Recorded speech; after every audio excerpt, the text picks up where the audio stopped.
بسم اللہ الرحمن الرحیم۔ السلام علیکم دوستو، کیسے ہیں آپ سب؟ امید ہے آپ سب خیریت سے ہوں گے۔ دوستو، دنیا اسلام کی تاریخ میں بڑے بڑے فاتحین نے جنم لیا ہے۔ بات کریں محمد بن قاسم جیسا سپہ سالار اس دنیا میں شاید ہی کوئی پیدا ہوا ہو، محمود غزنوی جیسا شاہ سوار، ٹیپو سلطان جیسا نڈر حکمران، طارق بن زیاد، موسیٰ بن نصیر اور یوسف بن تاشفین جیسے فاتح۔ ان تمام ہستیوں نے عرصہ دراز تک عالم کفر کی دن رات کی نیندوں کو حرام کیے رکھا۔ اقبال نے بڑے پرسوز انداز میں ان کی ہیبت کو الفاظ کا روپ دیا ہے۔ دو نیم ان کی ٹھوکر سے صحرا و دریا، سمٹ کر پہاڑ ان کی ہیبت سے رائی۔ لیکن تاریخ اسلام میں صلاح الدین جیسا حکمران آج تک روئے زمین پر دوبارہ پیدا نہیں ہوا۔ یہ کہانی اس دور سے شروع ہوتی ہے جب مشرق وسطیٰ کی فضائیں صلیبیوں کا عروج دیکھ رہی تھیں، جب مسلمان اپنی کٹ پتلی حکومت کے رحم و کرم پر تھے۔ آپ کا پورا نام نور الدین ابو القاسم محمد ابن عماد الدین زنگی تھا۔ آپ زنگی سلطنت کے بانی عماد الدین زنگی کے بیٹے تھے، جس نے تاریخ میں بڑا نام پیدا کیا۔ دوستو، اب بات کرتے ہیں پیدائش کی۔ نور الدین فروری 1118 عیسوی میں پیدا ہوئے اور 1146 سے لے کر 1174 تک 28 سال حکومت کی۔ دوستو، اب بات کرتے ہیں فتوحات اور کارناموں کی۔ آپ نے مسیحیوں سے بیت المقدس واپس لینے کے لیے پہلے ایک مضبوط حکومت قائم کرنے کی کوشش کی اور اس مقصد کو حاصل کرنے کے لیے گرد و نواح کی چھوٹی چھوٹی مسلمان حکومتوں کو ختم کر کے ان کو اپنی مملکت میں شامل کر لیا۔ دوستو، یہ کوئی آسان کام نہیں تھا۔ یقیناً آپ کو اندرونی مخالفتوں کا بھی سامنا کرنا پڑا ہوگا۔ شروع میں نور الدین زنگی کا دارالحکومت حلب تھا۔ 549 ہجری میں آپ نے دمشق پر قبضہ کر کے اسے دارالحکومت قرار دیا۔ دوستو، اب آپ کے ساتھ ایک جنگ کا واقعہ شیئر کرتے ہیں جب سلطان صلاح الدین ایوبی کے پاس 12,000 گھوڑ سوار تھے اور پیادہ لشکر اس کے علاوہ تھا۔ صلیبیوں کی تعداد 80,000 کے لگ بھگ تھی۔ کئی دن دونوں لشکر آمنے سامنے رہے۔ بالآخر جبل حطین لڑائی کا مرکز بنا اور اس لڑائی میں صلیبیوں کی بدقسمتی عروج پر رہی اور ان کے بڑے بڑے سردار اور حکام پکڑے گئے، جن میں ان کا بادشاہ یروشلم گائی بھی شامل تھا۔ عماد الکاتب کا کہنا ہے کہ اس دن اتنے صلیبی جنگ میں قتل اور گرفتار ہوئے کہ مقتولین کو دیکھنے سے اندازہ ہوتا تھا کہ پوری فوج قتل ہو چکی ہے، جبکہ قیدیوں کے ڈھیر دیکھ کر اندازہ ہوتا تھا کہ پوری فوج زندہ گرفتار کر لی گئی ہے۔ ایک مسلمان سپاہی 30 صلیبیوں کو خیمے کی ایک رسی سے باندھ کر ہانکتا پھر رہا تھا اور لڑائی نے صلیبیوں کی قوت کو پارا پارا کر دیا۔ صلیبیوں کی بڑی مقدس صلیب مسلمانوں کے ہاتھ آ گئی اور ان کا مشہور جنگجو بادشاہ ریجینالڈ، جس نے ایک بار مسلمانوں کے قافلے کو گرفتار کر لیا تھا اور جب انہیں شہید کرنے لگا تو اس نے کہا، اب تم محمد کو اپنی مدد کے لیے کیوں نہیں بلاتے؟ یہ کہنے والا ملعون بھی اب مسلمانوں کی قید میں تھا۔ سلطان صلاح الدین ایوبی رحمۃ اللہ علیہ نے اسے کہا کہ اب محمد صلی اللہ علیہ وآلہ وسلم کی طرف سے مدد آ چکی ہے، پھر اسے قتل کر دیا۔ قتل سے پہلے اس کے سامنے اسلام پیش کرنے کی بھی ایک روایت ہے۔ اس جنگ سے حاصل ہونے والے قیدی دمشق کے بازاروں میں ایک ایک جوتے کے بدلے فروخت ہوئے۔ سلطان نور الدین زنگی اور روضہ رسول صلی اللہ علیہ وآلہ وسلم کی حفاظت کی سعادت۔ یہ واقعہ مدینہ کی تاریخ کی تقریباً تمام کتب میں موجود ہے۔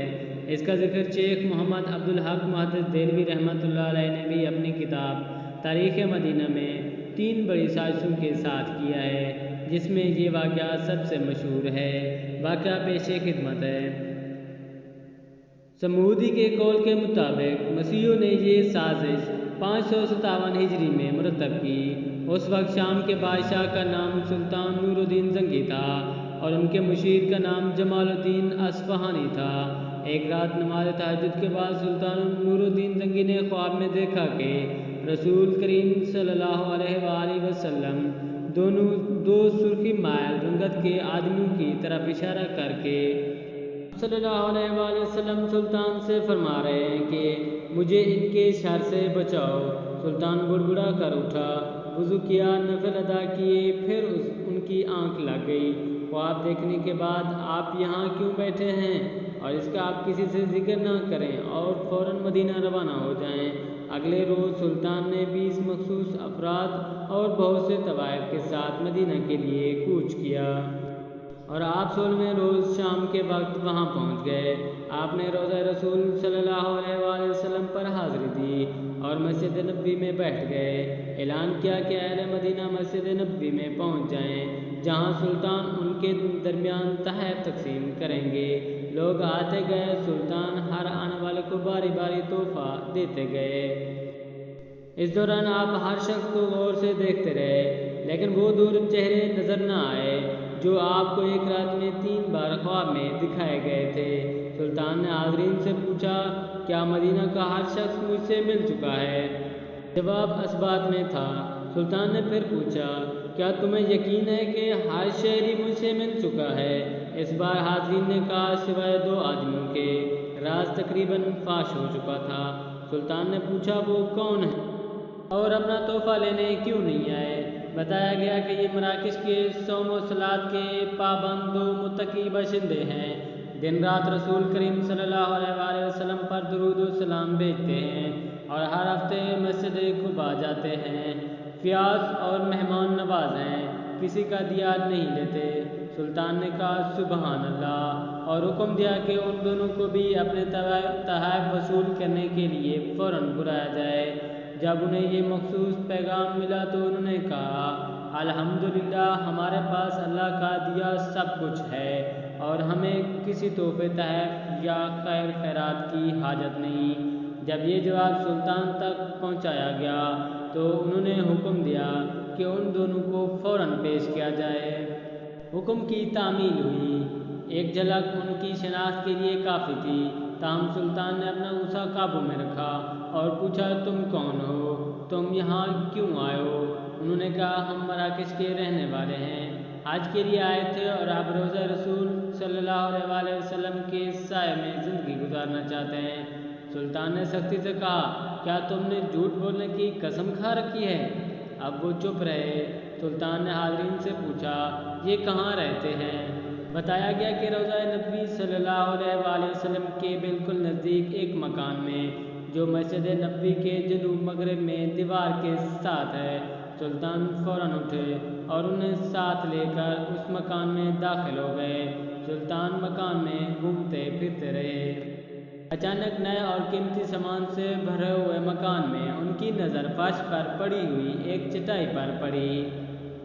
نظر پڑنی تھی کہ دونوں مراکشی باشندوں کی ہوائیاں اڑ گئیں۔ سلطان نے چٹائی اٹھائی، اس کے نیچے ایک تازہ کھدی سرنگ تھی۔ سلطان نے گرج کر کہا، کیا اب بھی سچ نہ بولو گے؟ ان کے پاس سچ کے سوا کوئی چارہ نہ تھا۔ انہوں نے اعتراف کیا کہ وہ مسیحی ہیں اور ان کے حکمران نے انہیں بہت سا مال و زر اور ساز و سامان دے کر حاجیوں کے روپ میں مراکش سے اس منصوبے پر حجاز بھیجا تھا، اور وہ کسی نہ کسی طرح رسول کریم صلی اللہ علیہ وآلہ وسلم کا جسد اقدس روضہ مبارک سے نکال کر لے آئیں۔ اس ناپاک منصوبے کی تکمیل کے لیے انہوں نے حج کا بہانہ کیا اور اس کے بعد روضہ رسول صلی اللہ علیہ وآلہ وسلم سے نزدیک ترین جو مکان کرائے پر مل سکتا تھا وہ لے کر اپنا مذموم کام شروع کر دیا۔ ہر رات وہ سرنگ کھودتے جس کا رخ رسول کے روضہ مبارک کی طرف تھا، اور صبح کھدی مٹی چمڑے کی تھیلیوں میں بھر کر جنت البقیع لے جاتے اور اسے قبروں پر بکھیر دیتے۔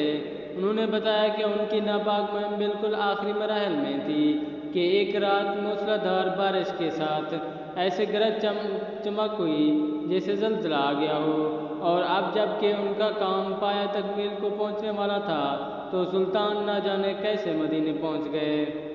سلطان ان کی گفتگو سنتے جاتے اور کہتے، میرا نصیب کہ پوری دنیا میں اس خدمت کے لیے اس غلام کو چنا گیا۔ سلطان نور الدین زنگی نے حکم دیا کہ ان دونوں کو قتل کر دیا جائے اور روضہ مبارک کے گرد ایک خندق کھودی جائے اور اسے پگھلے ہوئے شیشے سے پاٹ دیا جائے تاکہ آئندہ کوئی بدبخت ایسی مذموم حرکت کرنے کے بارے میں سوچ بھی نہ سکے۔ یہ واقعہ 558 ہجری بمطابق 1142 کا ہے۔ سلطان نے روضہ مبارک کے قریب ایک چبوترا بھی بنوایا تھا تاکہ اس پر ان قبور کی حفاظت کے لیے ہر وقت پاسبان رہیں۔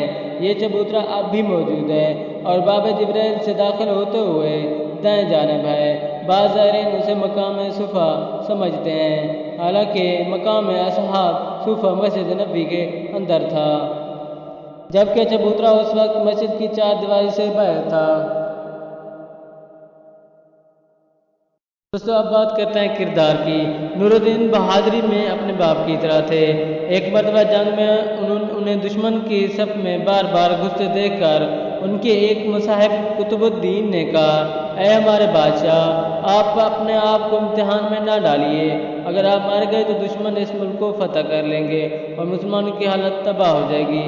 نور الدین نے یہ بات سنی تو اس پہ بہت ناراض ہوئے اور کہا، قطب الدین، زبان کو روکو، تم اللہ کے حضور گستاخی کر رہے ہو اور مجھ سے پہلے اس دین اور ملک کا محافظ اللہ کے سوا اور کون تھا؟ دوستو اب بات کرتے ہیں رفع عامہ اور فلاحی کاموں کی۔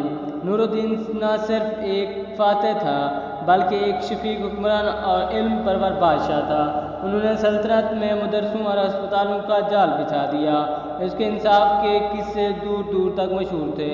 وہ بڑی ذاتی زندگی گزارتے تھے، بیت المال کا روپیہ کبھی ذاتی خرچ میں نہ لایا۔ مال غنیمت سے انہوں نے کچھ دکانیں خرید لی تھیں جن کے کرائے سے وہ اپنا خرچ پورا کرتے تھے۔